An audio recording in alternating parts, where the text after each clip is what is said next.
Hey, what's up everyone? Welcome back to the channel. JJ here, and today we're going to look at the 2022 LEGO Harry Potter Hogwarts Express Collector's Edition set. In this video, we will look at all parts of the train car as well as the platform. So let's jump right in and take a look at this set now.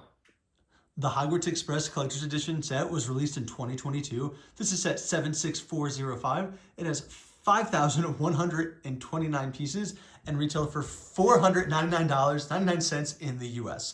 We're going to take a look at this set now. There are four major components, of course, the three different parts of the train, as well as the train platform here in the front. Here, of course, we can see the Hogwarts train as well as the platform. What is neat about this set is it comes with a lot of really cool pieces. For instance, it comes with this London to Hogwarts train ticket for platform 9 3/4. It's obviously much larger than minifigure scale. It reminds me a lot of the letter to Hogwarts that we got in the buildable icon set from 2021. Also, there's this neat piece here underneath the platform that just tells you more about the Hogwarts Express, about the model, as well as kind of the schedule for the train. This is unfortunately a sticker piece. As you can see, mine is not perfectly centered, but the London to Hogwarts train ticket is a printed piece. So we're gonna see kind of a mixture of both printed and sticker pieces here with this set. Now let's go ahead and take a look at some of the minifigures that come with this set. And quickly looking at the box here, one thing that is cool about the minifigures, as you can see, they come from 4 of the different films, and the box kind of tells us what characters are coming from which film. So, of course, from the Philosopher's Stone, we see the Golden Trio with the train conductor as well as the trolley witch. And then our next scene that we're going to see within the train is from the Prisoner of Azkaban with the Dementor and Lupin, as well as the Golden Trio. We're also going to see from the Half-Blood Prince, Harry, Draco, and Luna to kind of reenact that scene. And then also from the last film, The Deathly Hallows, Part 2, we see kind of Harry, Ginny, and their kids, as well as a few kind of additional random students to add to the display. Looking here at the minifigures from the first film, The Philosopher's Stone, of course we see Ron, Harry, and Hermione, and like I said, the train conductor and the trolley witch. Looking at each of them, this is one of my favorite Ron Weasley minifigures. I really like the face print there with kind of the little smudge on his nose when Hermione first meets him. I think it captures the character well, and I really like this unique torso printing. Now, this is a Harry Potter character we've seen before, but I do think this is one of the best torso prints that we see for Harry Potter, and I kind of love the look there with the printing on the torso for the kind of high-waisted pants that he wears in that scene. And then for Hermione, I really like the use of the traditional Hogwarts uniform that does not have the Gryffindor crest, because obviously she hasn't been sorted yet. So this is kind of a great way to create a bunch of custom minifigures or students in the background for some of your Lego Harry Potter displays. And then here, looking at both the train conductor as well as the trolley witch, I really like the torso printing there for the train conductor, and I like the red color they chose for his uniform, as well as the face print. And then for the trolley witch, I like that she's kind of mimicking that same color scheme, of course, with some additional flair with the pink as well as the necklace print there.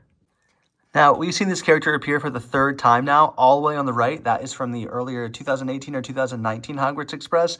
And you can see her collar is a little bit different, as is the necklace, while the newer Winter Village Hogsmeade train set is much more similar to this one from the collector's edition. I can't tell if the printing is different. If you notice on mine, the pockets are a little bit thicker from that Hogsmeade train, but the pattern seems very similar there on the collar, and the kind of embellishment there with the necklace, it's a little bit brighter with the Hogsmeade version. So I'm not sure if this is intended to be the same print and just the printing's a little bit different, or if it is slightly different kind of in the mechanical process of creating the character.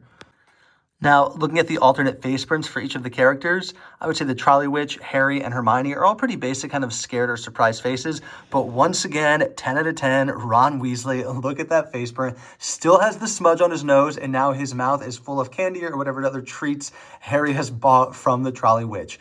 I like this because I feel like Ron Weasley as a character is kind of the one that's often most forgotten about. He was my favorite character from the books, but of course in the films, was completely downgraded. And I feel like he's sometimes left out of Lego sets where the Golden Trio should all be represented. So I love the designers really put a lot of effort into the Ron Weasley minifigure with this set.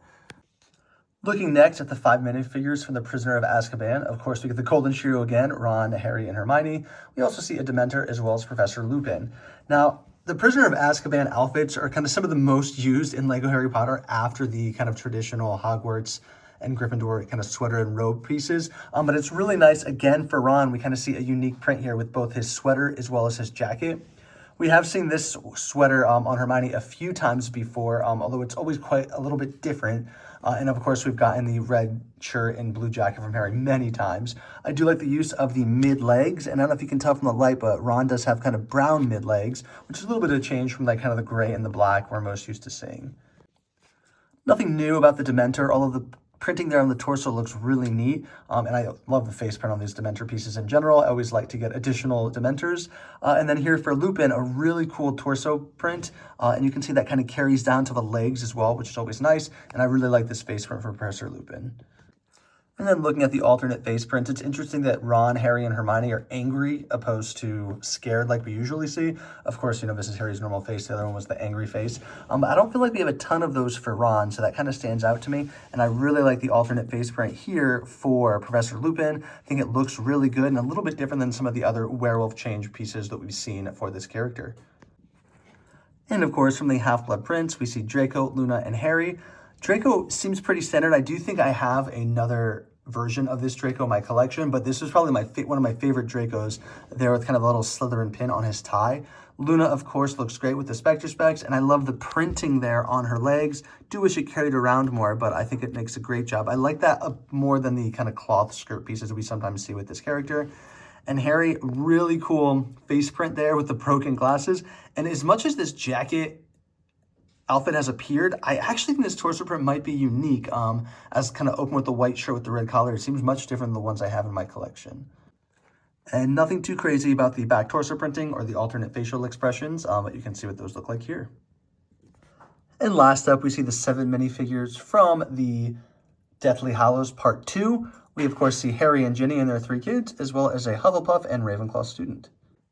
Nothing special here about these background characters. However, I really like when they give us additional Hufflepuff and Ravenclaw torso prints, as we don't see those nearly as much as Gryffindor and Slytherin. So I'm very happy they included these characters, and I really like kind of the hairpiece and face prints they used for both of them. And here we can see the alternate facial expression for these 2 characters. I really like the printing there of the hoods with the interior coloring of the yellow and the blue, and I think these characters work really well with this set. And of course, the highlight of the minifigures for this series are going to be Harry and Ginny as adults with their 3 kids, Albus, Lily, and James. Looking at the torso printing, all 5 of them are unique and look great. I don't love that Lily just looks like a younger version of Ginny. However, I'm happy they gave her a slightly lighter hair color. Here we can see how it looks almost identical to the Ginny minifigure, but like I said, they gave her more of like a light brown nougat color instead of the red hairpiece. So I am happy with that difference. Looking at Harry and Ginny, I think they did a good job capturing the characters while aging them up.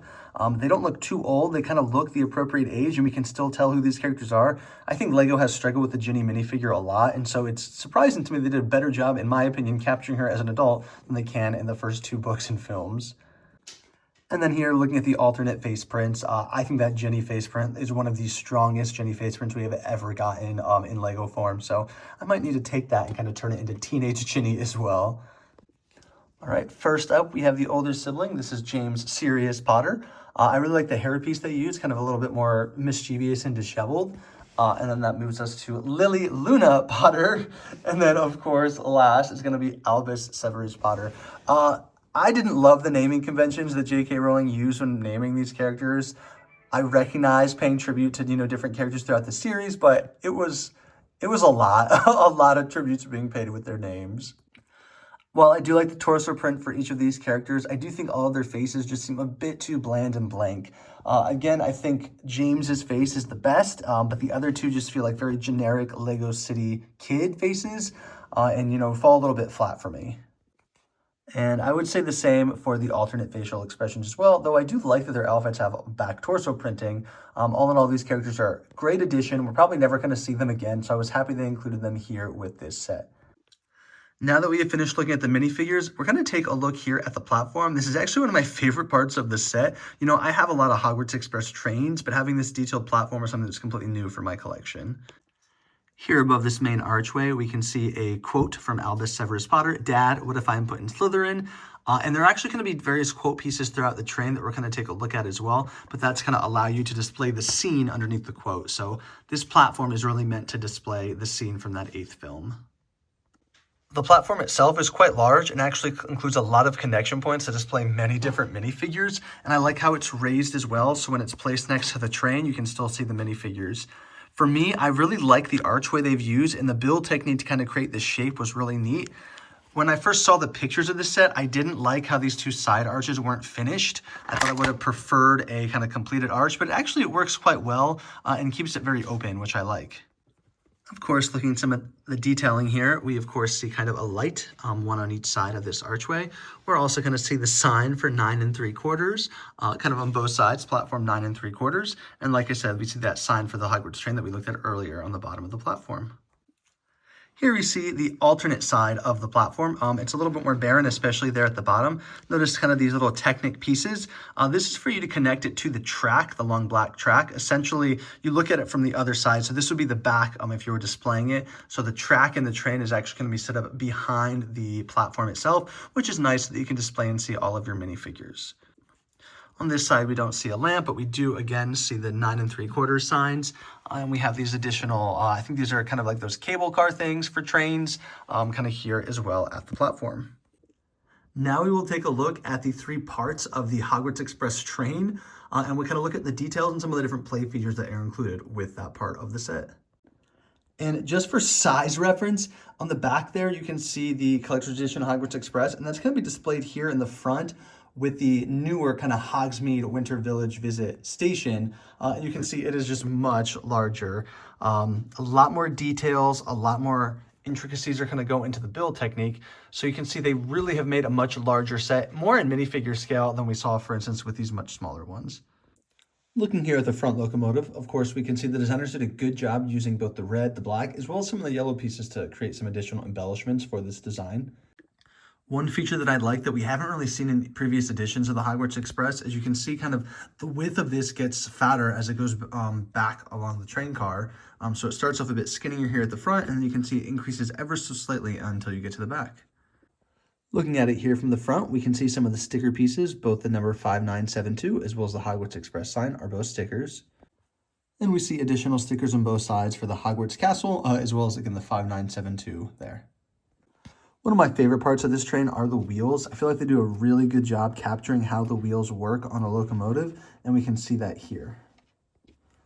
And as these wheels are turning, what is neat is if we look up here at the train, you can see this knob is also kind of going around.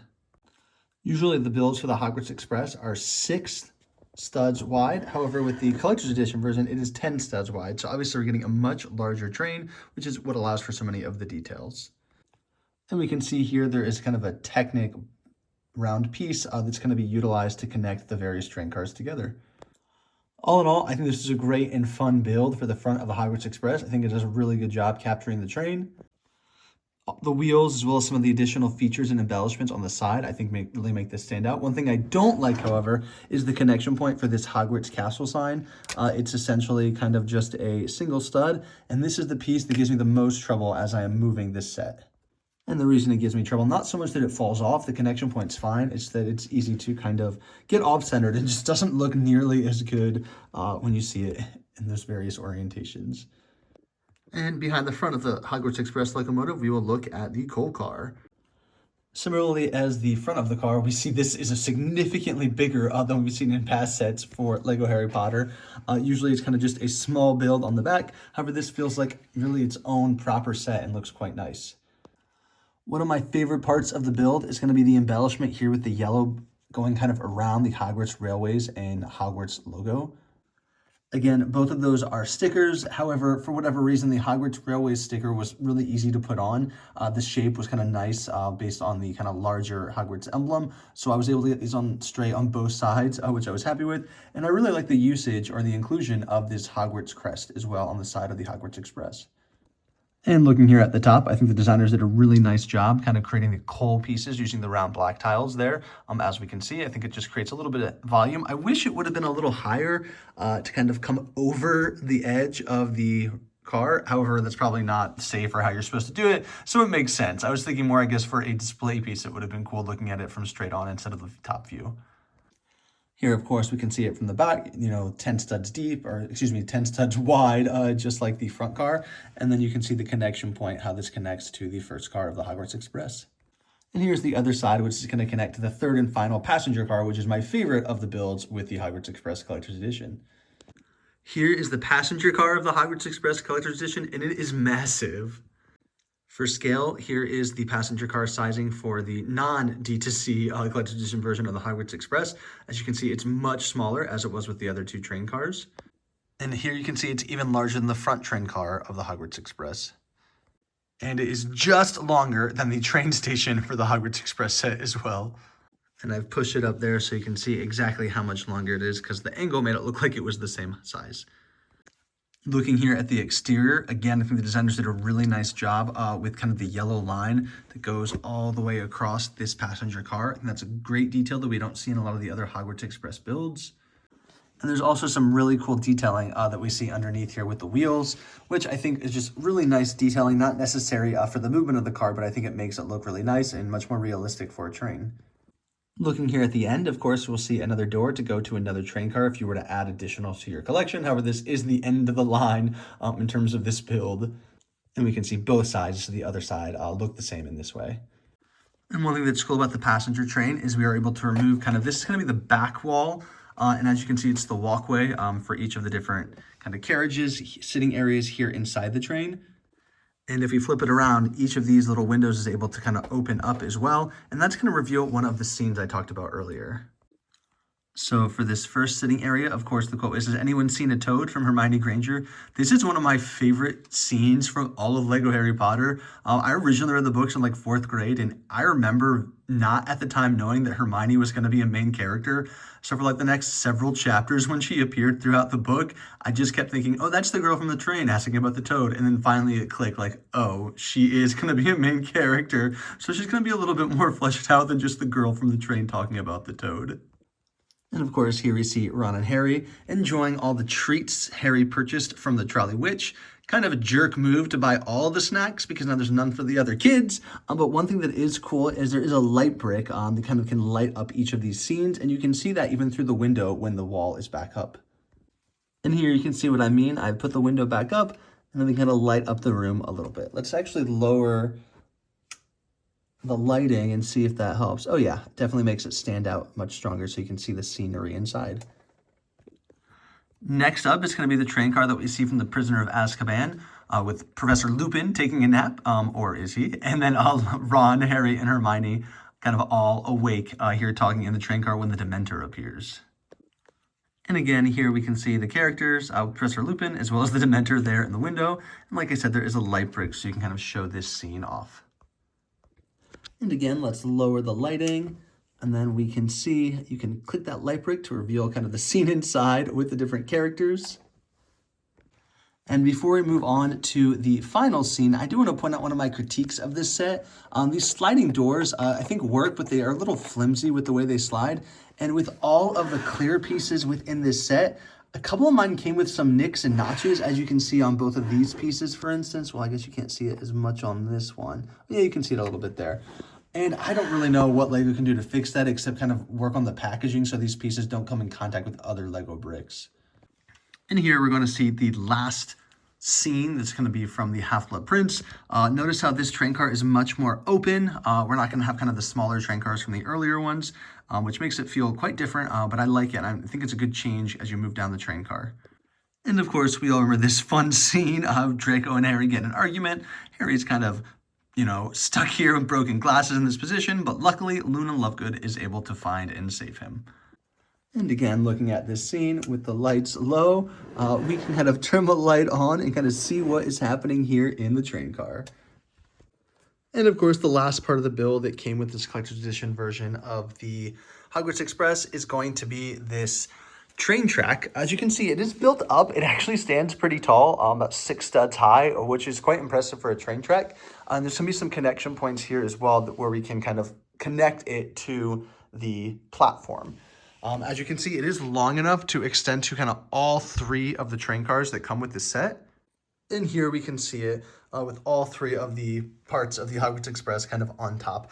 Really neat inclusion for them, designers, to make this with the set. I don't know if it was essential, but it kind of looks cool to stand as a display piece. I have bought a display case for this set so I can display it on a shelf without worrying about dust outside of my Lego room.